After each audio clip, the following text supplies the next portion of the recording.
धन धन सतगुरु सत कबीर भगत की पीड़ मिटाने वाले। धन धन सतगुरु सत कबीर भगत की पीड़ मिटाने वाले। भक्त की पीड़ मिटाने वाले, भक्त की पीड़ मिटाने वाले। धन धन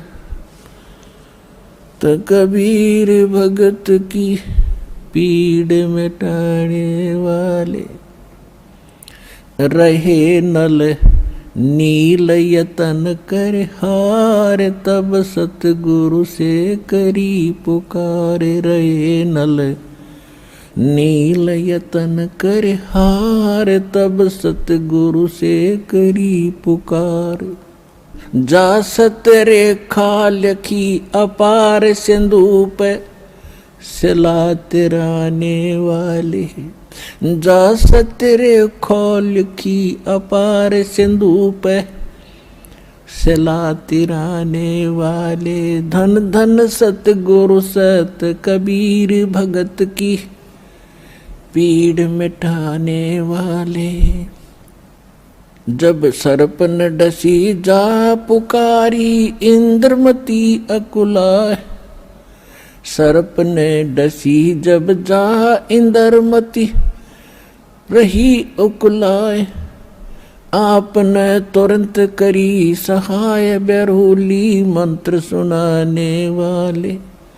आपने तुरंत करी सहाय, बेरोली मंत्र सुनाने वाले। धन धन सतगुरु सत कबीर भगत की पीड़ मिटाने वाले। धन धन सतगुरु सत कबीर भगत की पीड़ मिटाने वाले।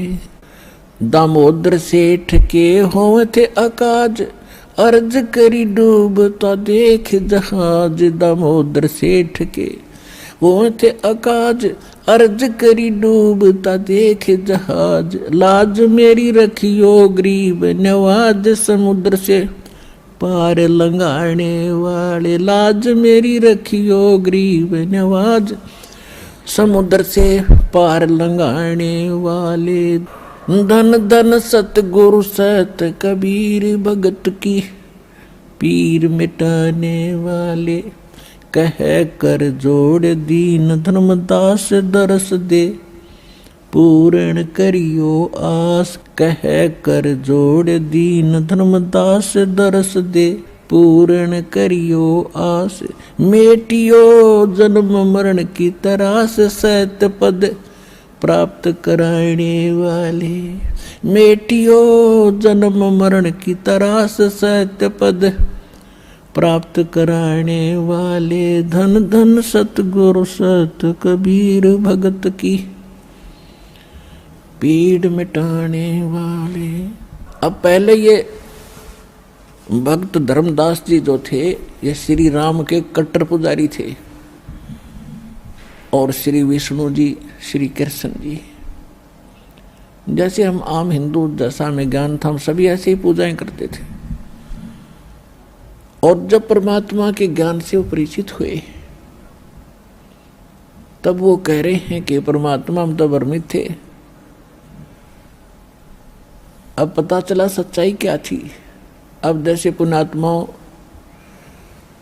हम सुना करते थे कि समुद्र के ऊपर पुल श्री रामचंद्र जी ने बनवाया, ठीक है।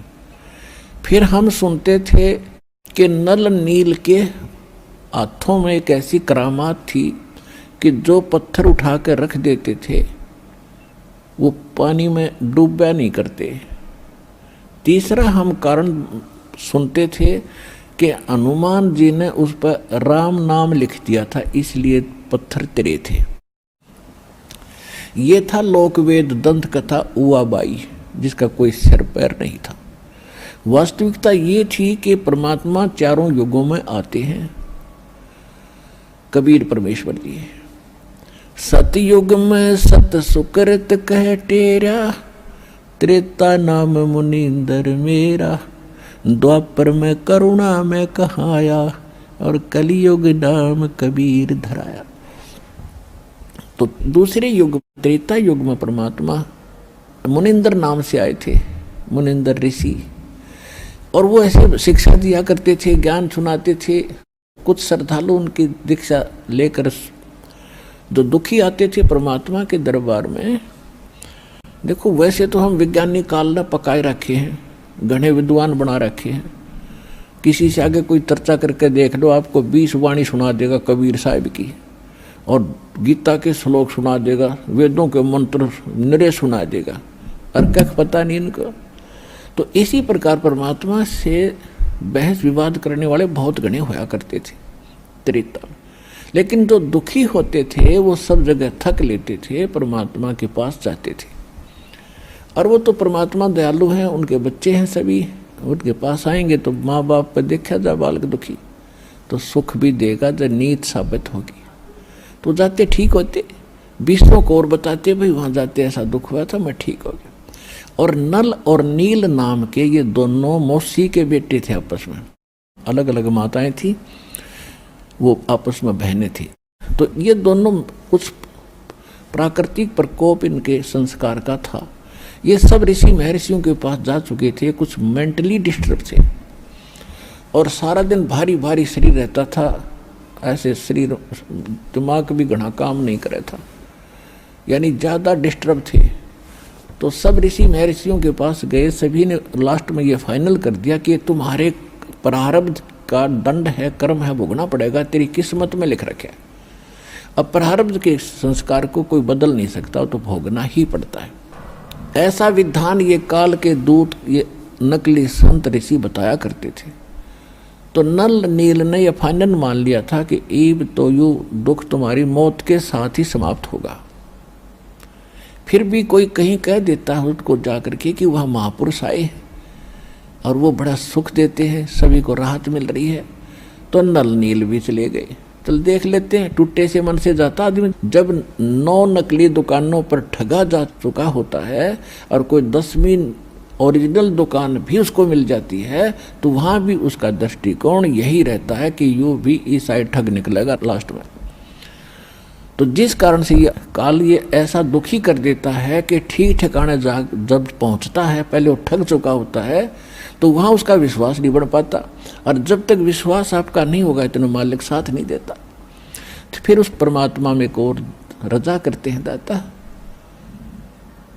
कि अपना विश्वास भी वो आप पे करवाते हैं। अब नल नील चले गए टूटे से मन पे, उस किसी भक्तों के कहने से जो पहले दुखी थे ठीक हुए। अब जो ही वहाँ जाकर बैठे और सभी भक्त चरण छूकर अपने अपना स्थान ग्रहण करना चाह रहे थे, तो नल नील ने भी जाकर दोनों ने ऐसे ही चरण छुए, दोनों के सिर पे हाथ रखा भगवान ने, कबीर परमेश्वर ने, मुनिंदर जी ने। अब दोनों ऐसा हल्का महसूस कर रहे थे जैसे टनों वजन शरीर से हट गया और एकदम ठीक हो गए। तो उन्होंने वही चरण पकड़ लिए और खड़े होकर महिमा गान लगे, हे परमात्मा आप तो सचमुच मालिक आए हो, हम इतने दुखी थे, हमने सब जगह घूम लिया था, कभी आराम नहीं हुआ, और आपके आते ही हम स्वस्थ हो गए दाता, हे परमात्मा दया करो। परमात्मा ने कहा बेटा भक्ति करनी चाहिए, ये तो एक अस्थायी राहत दी है, अब भक्ति करोगे जब परमानेंट लाभ तो उससे मिल जाएगा।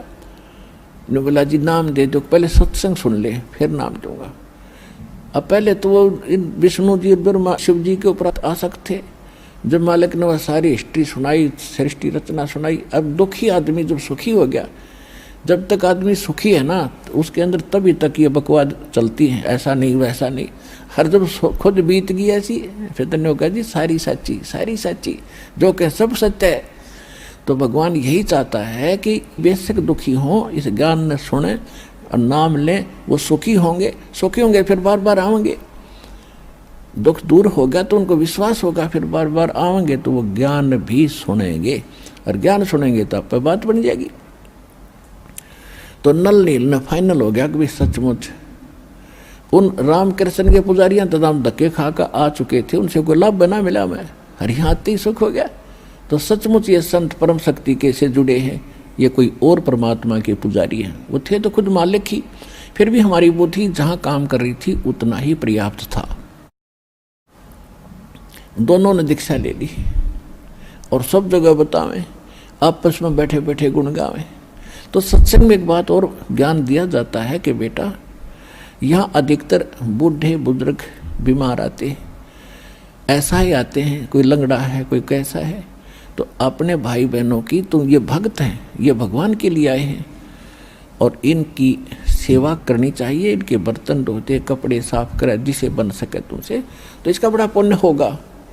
तो इस भाव से, क्योंकि जो दुखी आदमी है उन्हें सोचा है भगवान घनी कमाई कर लूँ, जितनी हो उतनी थोड़ी, तो वो दोनों जने ने यह पक्की कर ली कि अभी इतने भी यहाँ आते सत्संग के अंदर भक्त जो ऐसा आए हैं, उनके कपड़े उनके बर्तन हम धोया करेंगे। तो उन्होंने पहले ऐसे 20, 30, 50 भक्त आया करते थे और वहाँ 2, 3, 4 दिन का सत्संग होता था, तो वहीं रहते थे। तो वो क्या करते थे, उनके कपड़े उठा ले जाते, लो हम धोएंगे, उनके बर्तन भी उठा ले जाते।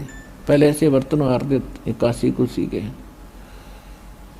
तो वहाँ वो क्या करते, पहले साबुन सुबुन था नहीं, पहले कपड़ों को भिगोया जाता था कुछ समय जल में, फिर बाद में उनका बोगरे मागरे मार के उनका मैल छुड़ाया जाता था, अटक पटक मुक्के माके मार के। तो वो पहले दरिया में वो कपड़े उनके भिगो देते थे और स्वयं बैठ के वृक्ष के नीचे भगवान से सुनी उस सत्संग में जो भी ज्ञान सुना तो उस पर चर्चा करते थे दोनों जने।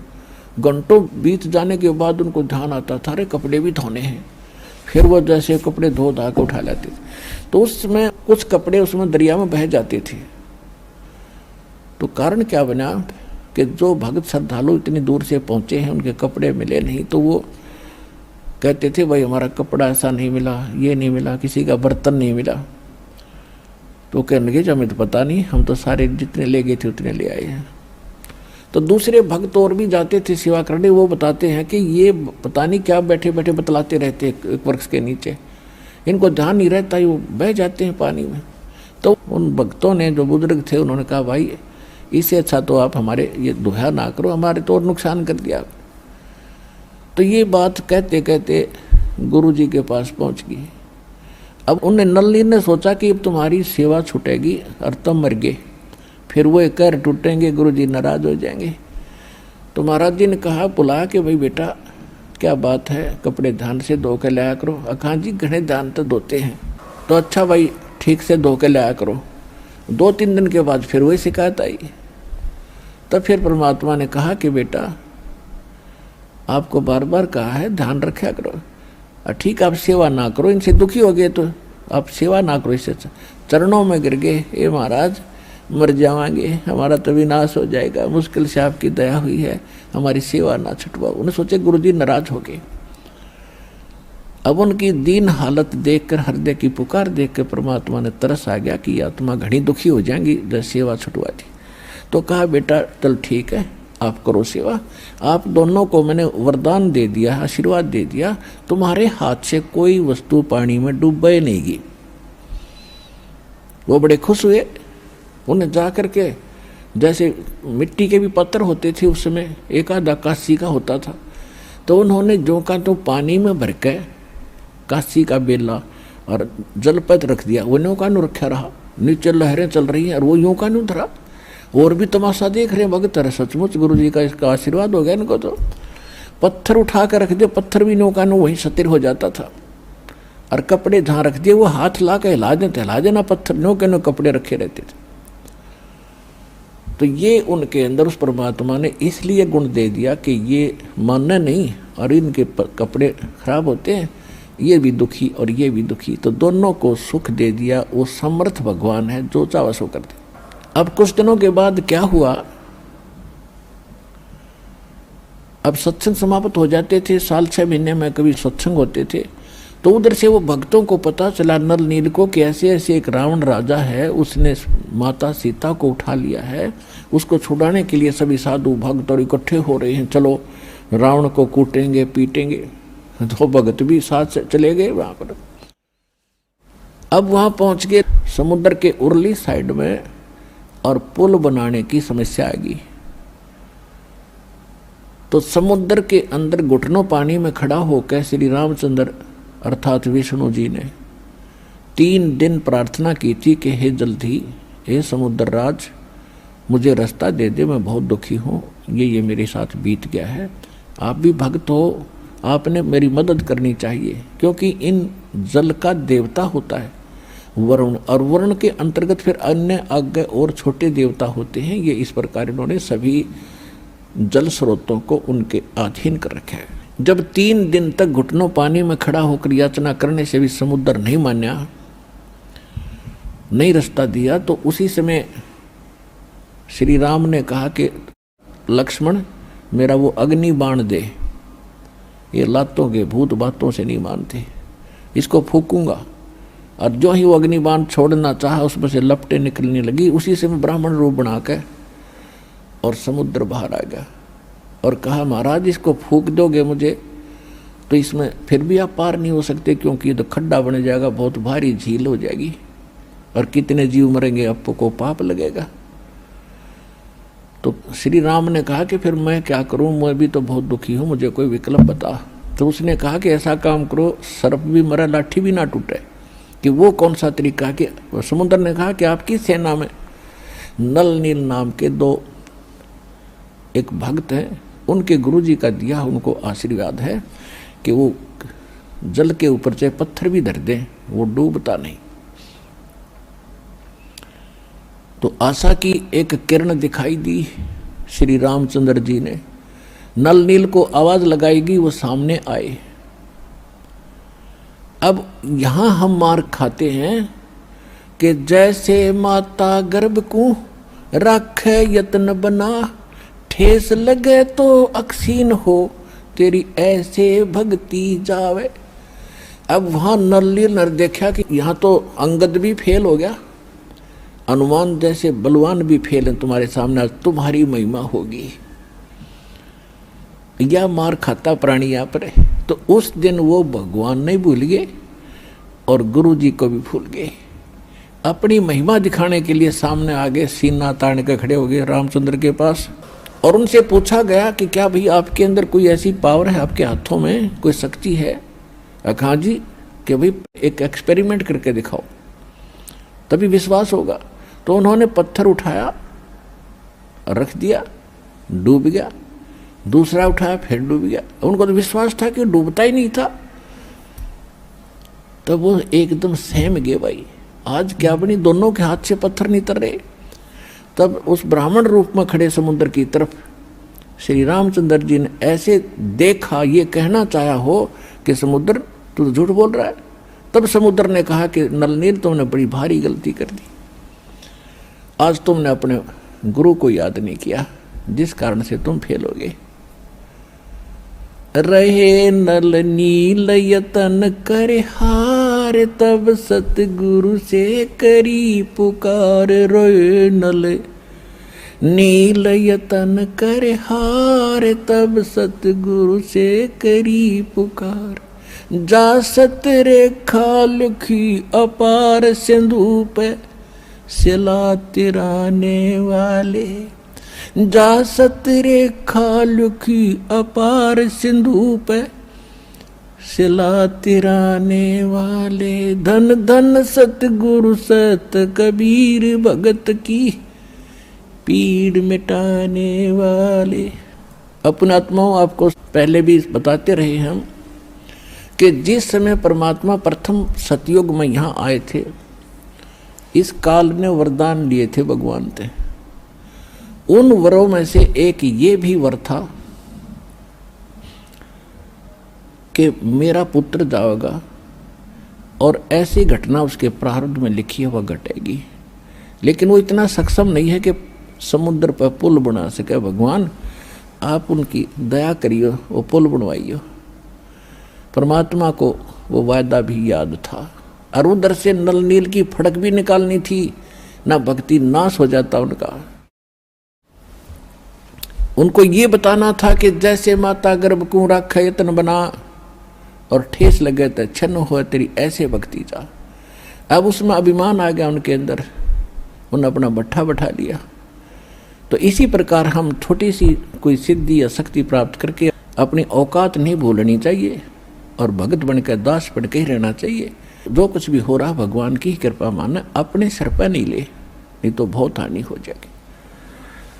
तो जब परमात्मा वहाँ पहुँचे ऋषि रूप में, श्री राम ने भी चरण दिए, समुद्र ने भी चरण दिए और भी सेना वहीं से अपना प्रणाम किया। तब श्री रामचंद्र जी ने कहा कि भगवान ऐसे ऐसे मेरे ऊपर आपत्ति आई है और आज आपके चेलों में वो भक्त शक्ति नहीं रही जो आपने वरदान दिया। तो परमात्मा ने कहा कि इनमें वो शक्ति अब रहेगी भी नहीं, समाप्त होगी आज से। इन्होंने बहुत बड़ी गलती की है, इनमें प्रभुता आएगी, मान बढ़ाई घर करेगी, और जहाँ मान बढ़ाई और अहंकार है वहाँ मैं नहीं रह सकता, भगवान नहीं रहेगा। फिर श्री राम ने कहा कि परमात्मा हे महर्षि जी, हमारे ऊपर एक ऐसी आपत्ति आई है, इसका समाधान करो। आप जब अपने बच्चों को, अपने शिष्यों को ये शक्ति दे सकते हो तो मेरा भी कुछ ये संकट निवारण करो।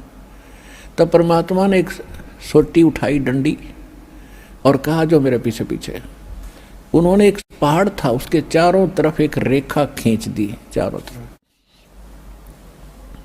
और कहा कि इसके बीच के पत्थर उठा लो, अपने आप तैर जाएंगे।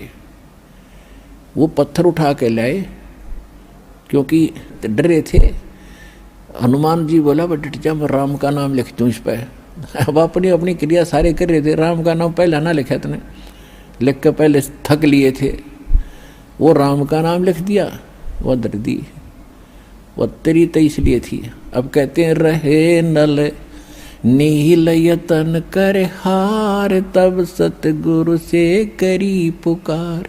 जा सत रेखा खींची अपार सिंधु पे, सिलाते रहने वाले धन धन सतगुरु सत कबीर, भगत की पीड़ मिटाने वाले। अब देखो ये था उआ बाई का ज्ञान। श्री राम ने पुल बना दिया और पार कर गया, पत्थर तिरा दिए।